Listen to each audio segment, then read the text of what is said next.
What's going on, y'all? This is Steve with I Live Plants, and yeah, I'm a little deflated. Yo, I just got back from a 2 week trip, right? And if you saw my video earlier this week, I used self-watering stakes to sort of, take the stress out of killing all my plants while I was on vacation because, I'm not comfortable with, a lot of people coming into my place and everything and, watering, okay? But I might have to just bow down and do it, okay? Case in point, I got a couple of plants that did really, really good on my trip away. I used the watering stakes on some of them. They did fantastic. I used the watering stakes on some others and not so much. So this is a sort of pitiful video, if you will, because I'm kind of upset about some of the results. Now, listen, you know how many plants? I got probably about 80 plants here.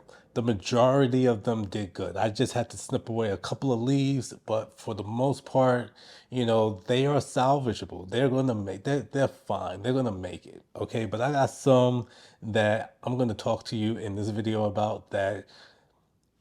Pray for them, y'all. Okay, because hey, look, they're hurting, and some of them I've had for almost 3 years now. So this has never happened to them. So I'm kind of like, what the happened just now? But let's figure it out together. All right, let's rehab. It's rehab time. It's playing the doctor. Doctor, I lift plants. Doctor Steve, at your service. So yeah, there were dead leaves galore around. I mean, like, there was just a bunch of dead leaves. And I think even in that video, I was like, I don't want to come home to a bunch of dead leaves. Well, guess what? I did. Okay. I came home to a lot of dead leaves. As a matter of fact, that ficus, that fiddle leaf fig, the ficus lorata that I repotted, I guess I called it Pisa or Figgy Exalia, the head of Figgy Exalia, the whole thing died. Okay, she's in the trash now. There's no rest in peace to Figgy Exalia. She no longer exists in this house. Okay, the original does, and that's fine. But Figgy, say your condolences, because she didn't make it. But this one did, okay? Lilith Sterling Crane, like, she looks perfect, okay? For the exception of like this one leaf here, we're not even gonna count that because typically, whenever I come home from a trip, this, she, she's droopy usually. Look at her. She made it. She did just fine. She's chilling right now. But look at Pearl. Look at Aunt Pearl. Like, I'm not sure. I mean, come on. Who's my Martin fans in the house, right? Remember when Gina put the relaxer on Myra? She put the perm on Myra without neutralizer, and they took the towel off of Myra's head, and Myra was all bald headed like this. I think I'm gonna have to change Pearl's name to Myra because I'm like, oh Myra, oh Myra. And I got home because Myra just, I mean, all the leaves were yellow at the head of the plant. So this is the problem, right? With the watering stakes, yeah, they're okay, right? Like they serve a purpose. Are they perfect? No, I think I explained that in the video to begin with. They're not perfect, and this is case in point right here. It's not perfect. It's not a perfect system. Certain Wherever you place the stake, that's where the water's going to go. Okay, so like if you have you place your stake on the right side of the pot, it's not sort of going to disperse to the entire planter or the entire pot, especially the bigger the pot that you have. So all of your roots are not going to get the moisture from the stake. That's point number one. So I've had areas and sections in the pot that I had to cut off because the leaves were mushy. It was too moist. And then the other side of the pot was dry. That's what happened to Myra here, because as you can see, her weave is doing just fine, but it was the edges that sort of got pushed back. So we're gonna play doctor with Myra. We're gonna play. Look at Spinderella, y'all.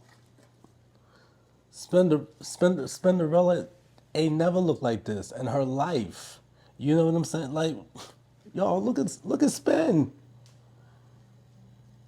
I mean, she's dehydrated. I used a watering stick with Spin.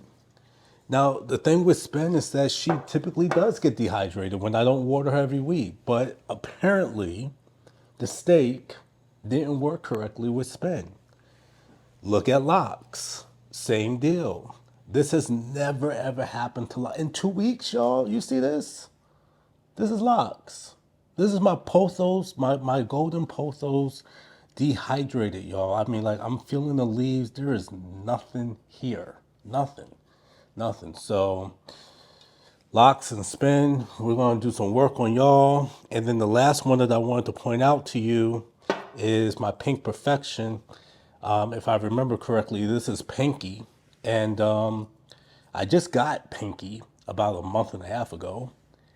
And again, use the watering stick with Pinky because Pinky's a syngonium, and syngoniums tend to drink a lot of water, and she's dry, she's dehydrated. So, or I think it's a he because this is from Pinky in the Brain. I think that's right, if I remember correctly. But anyway, nevertheless, Pinky's dry. But then on the other hand, this is CC, Cherry Cordial, right? This is my Philodendron El Choco Red, and this thing is doing fantastic. I got new growth in 2 weeks from CC, all right? So what we're gonna do today is we're gonna rehab. I'm gonna, tell you where I went and everything, and we're going to rehab these plants. Oh, Myra. Oh, Myra. Remember Sinead? Oh, Myra. All right, let's fix these plants up. So, y'all, what I'm gonna do is I got like 32 ounces of water right here. I got some Weed Wild that I am actually going to put a quarter of a teaspoon in the water. And y'all ain't sponsoring me yet. Come on, I've been using y'all up. Y'all might want to get down on this. But anyway, yeah, I'm gonna put a quarter of a teaspoon of this nutrient solution from Weed Wild in this 32 ounces of water. I'm gonna water the hell out of these guys because as you can see, they are extremely dehydrated.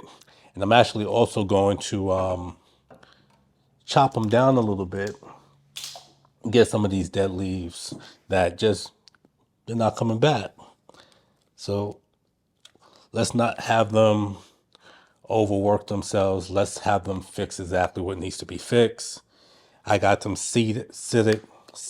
I got them sat in plastic little containers or whatever to help catch the water.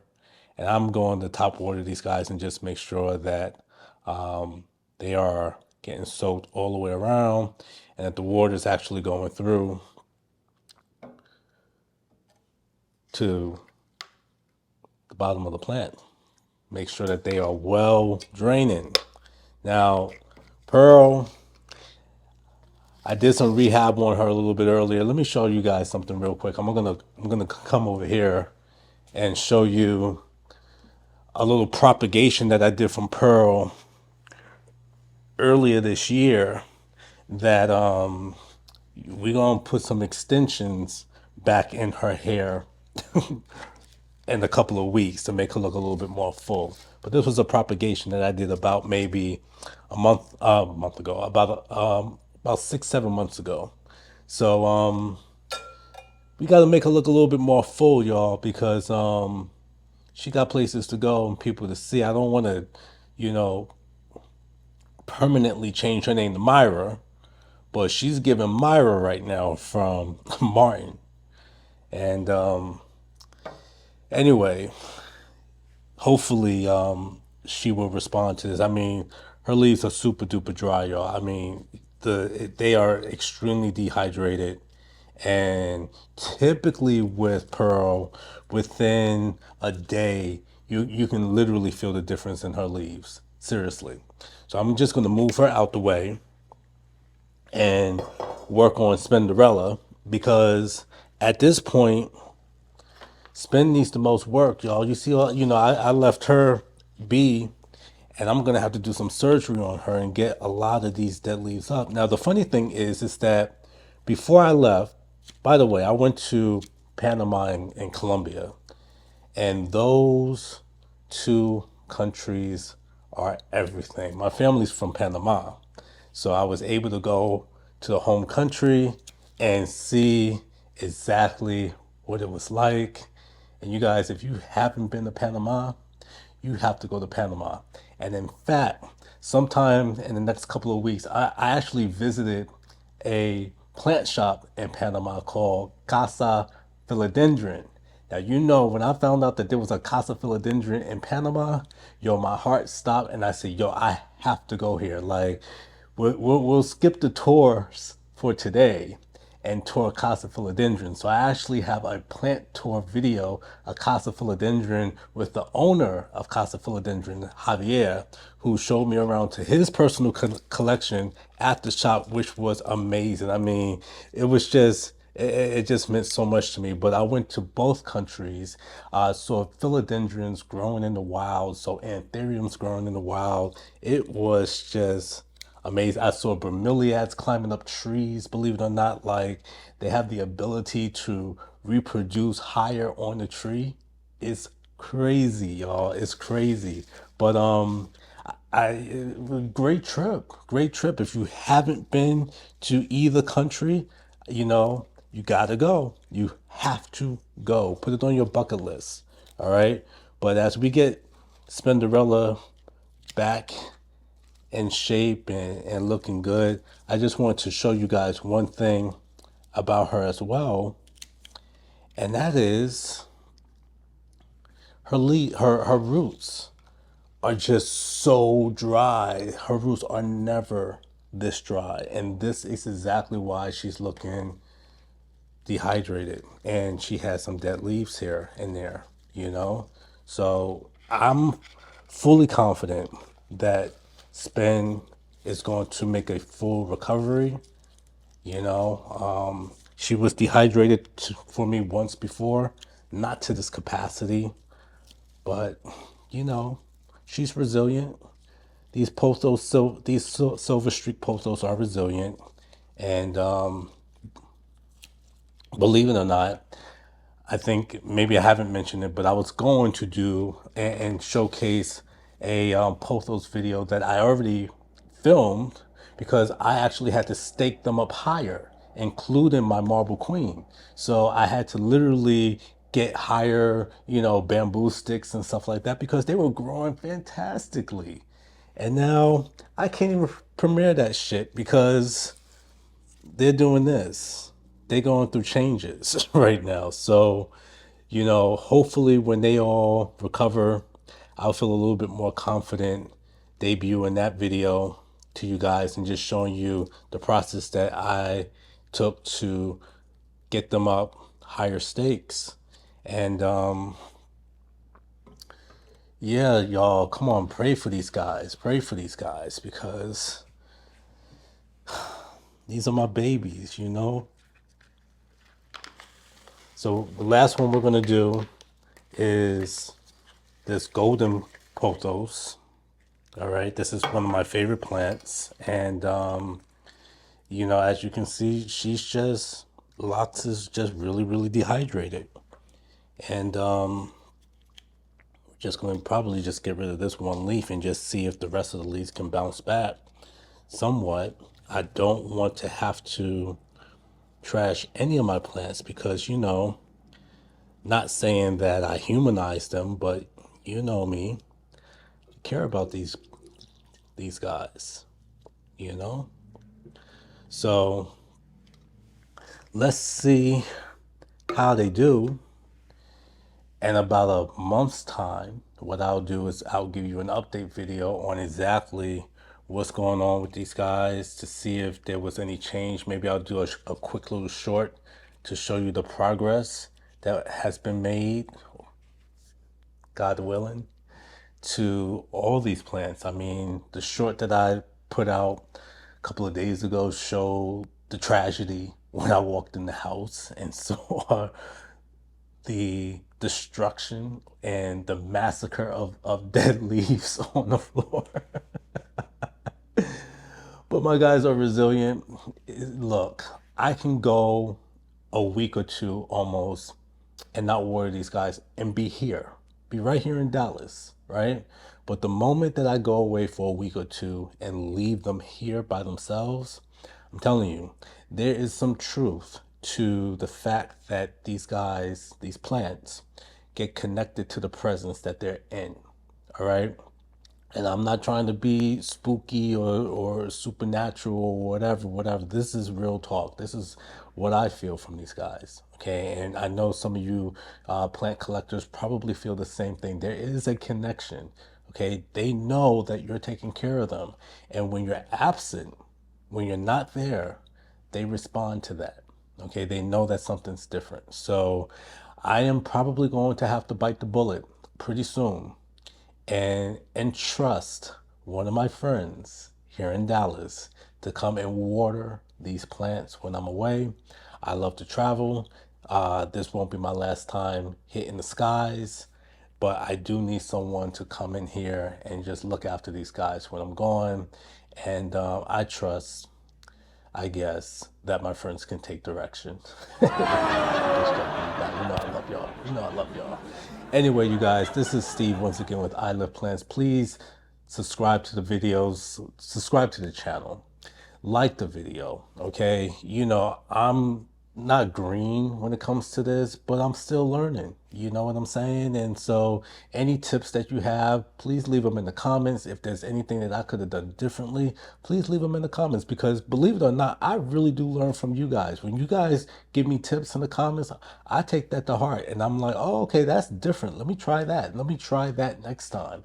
You know what I'm saying? Like, I'm starting to rinse off pond now, thanks to one of my subscribers. So you guys, thank you so much again for your time and watching.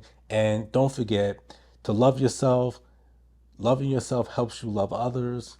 Think about yourself, put yourself first. Always try to prioritize your needs as well. Okay? I love you guys, and I will see you on the next video. I'm going to cheer up in a couple of days when they start to perk back up. I promise. All right? Take care.